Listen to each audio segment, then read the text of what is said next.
غزہ میں جنگ بندی کیسے ہو؟ نیو یارک میں اقوام متحدہ کی جنرل اسمبلی کا اجلاس جاری۔ اقوام متحدہ کے سیکریٹری جنرل اینٹونیو گوتیرس نے جنرل اسمبلی کے اجلاس سے خطاب کرتے ہوئے دنیا بھر میں جاری تنازعات، انسانی حقوق کی پامالیوں اور بڑھتے ہوئے بحرانوں پر شدید تحفظات کا اظہار کرتے ہوئے کہا، غزہ کے عوام پر ظلم ڈھائے جا رہے ہیں، فوری جنگ بندی اور یرغمالیوں کی رہائی ناگزیر ہے۔ انہوں نے غزہ اور یوکرین کے حالات کو عالمی امن کے لیے خطرہ قرار دیا۔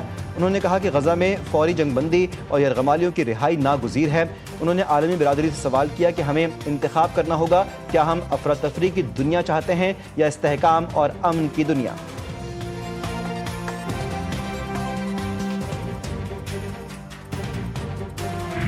غزہ کے عوام تاریخی المیے کا سامنا کر رہے ہیں، جنگ فوری بند کی جائے۔ وزیر خارجہ اسحاق ڈار نے اقوام متحدہ کی سلامتی کونسل کے غزہ کی صورتحال پر اجلاس سے خطاب کرتے ہوئے کہا، بے گناہ فلسطینیوں کا قتل عام ناقابل قبول ہے۔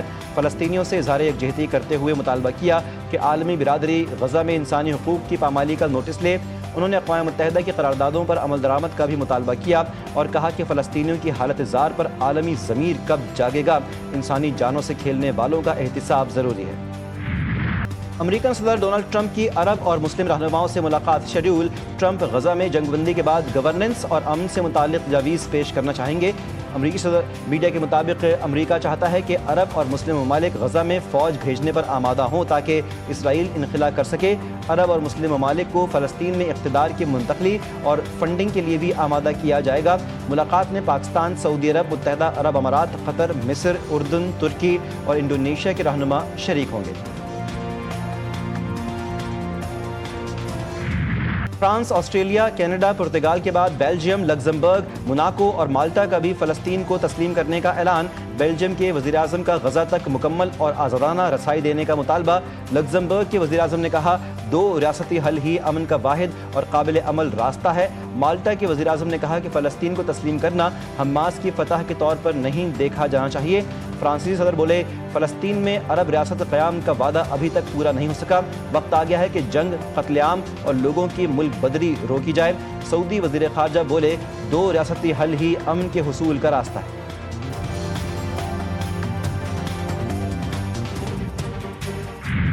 وزیراعظم شہباز شریف کی اقوام متحدہ کی جنرل اسمبلی کے 80ویں اجلاس میں شرکت پاکستان کا موقف اجاگر کریں گے۔ وزیراعظم امریکی صدر ٹرمپ کے ساتھ منتخب اسلامی رہنماؤں کی ملاقات میں بھی شرکت کریں گے۔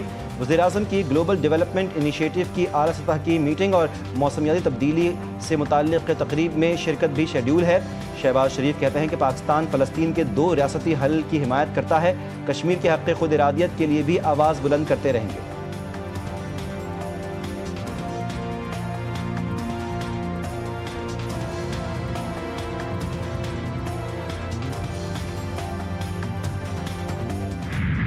صہیونی فوج کے غزہ سٹی پر شدید زمینی اور فضائی حملے، بلند عمارتیں اور مکانات مٹی کا ڈھیر، خواتین اور بچوں سمیت 44 فلسطینی شہید، درجنوں زخمی۔ القسام بریگیڈ کی شدید مزاحمت، اسرائیلی ٹینک تباہ کر دیا، کئی فوجی ہلاک و زخمی۔ اسرائیل کی ایک فوجی کی ہلاکت کی تصدیق، بھوک کی شدت سے 4 بچوں سمیت 12 فلسطینی دم توڑ گئے۔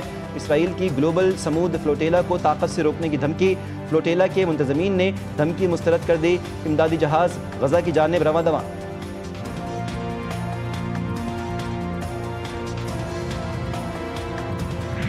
پاکستانیوں کی سعودیہ میں خدمات دونوں برادر ملکوں کے درمیان خوشگوار تعلقات، خوشحالی اور ترقی کا باعث ہیں۔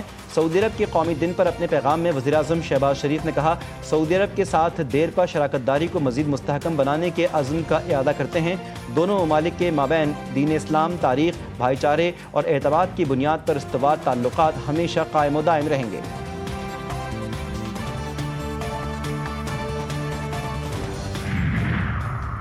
ایشیا کپ 2025 سپر 4 مرحلہ، اہم ترین میچ میں پاکستان کی سری لنکا کو 5 وکٹوں سے شکست۔ سری لنکا نے پہلے کھیلتے ہوئے مقررہ 20 اوورز میں 8 وکٹوں کے نقصان پر 133 رنز بنائے۔ پاکستان نے 18 اوورز میں 5 وکٹوں کے نقصان پر ہدف حاصل کر لیا۔ 134 رنز کا ہدف پاکستانی ٹیم کے لیے پہاڑ بن گیا تھا۔